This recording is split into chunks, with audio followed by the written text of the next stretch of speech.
সবসময় তো chicken mutton egg veg biryani খাওয়া হয়, আজকে না হয় একটু মেটে বিরিয়ানি খাওয়া যাক।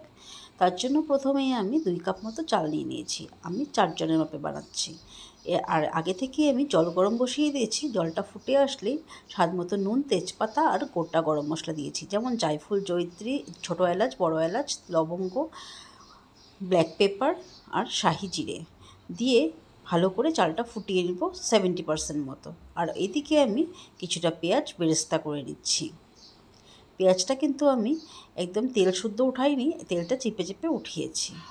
এবার সেই তেলের মধ্যেই আমি কিছুটা রসুন আর পেঁয়াজ বাটা দিয়ে দিলাম, দিয়ে একটু নাড়াচাড়া করে তারপর আমি 1 চা চামচ মতো আদা বাটা দেব। এরপর একে একে হলুদ গুঁড়ো, জিরে গুঁড়ো, ধনে গুঁড়ো আর লঙ্কার গুঁড়ো দিতে দেব, যেই যতটা ঝাল খাবে সেই অনুযায়ী। আর 1 চা চামচ গরম মশলাও দিয়েছিলাম। একটু নেড়ে চেড়ে তারপর আমি টমেটো বাটা আর 1 চা চামচ বিরিয়ানির মশলা দিয়ে দিয়েছি। সব মশলাগুলো ভালো করে কষিয়ে নিয়ে তারপর আগে থেকেই ফেটিয়ে রেখেছিলাম টক দই দিয়ে ভালো করে কষিয়ে নিয়েছি মশলাটা। মশলা কষে আসলে মেটেগুলো দিয়ে দেব। মেটেগুলো দিয়ে একটু নাড়াচাড়া করে আলু দেব। বাঙালি তো বিরিয়ানি আলু ছাড়া চলে না, তাই 4 পিস মতো আলু দিয়ে দিলাম। আলুটা দিয়ে ভালো করে কষিয়ে নিব।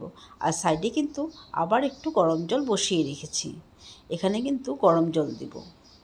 গরম জল দিয়ে ভালো করে নেড়ে চেড়ে কিছু সময় ফুটিয়ে নেব, মেটে আর আলুটা সেদ্ধ না হওয়া পর্যন্ত। আর ঝোলটা কিন্তু আমি একদম মাখা মাখা রাখবো। ঝোল শুকিয়ে এসেছে, এবারে আমি চালটা দিয়ে দিব, মানে ভাতটা যে মধ্যে যে গোটা গরম মশলা ছিল যতটা পেরেছি বেছে ফেলে দিয়েছি।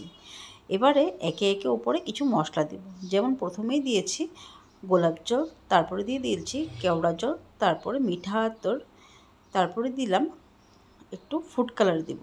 এই ফুড কালারটা আমি প্রথমবার দিচ্ছি, একটা জিনিসের সাথে ফ্রি পেয়েছিলাম তাই ভাবলাম একবার দিয়েই দেখি কেমন হয়। খারাপ হয়নি কিন্তু। এবারে কিছুটা পেঁয়াজের বেরেস্তা দিয়ে দিব।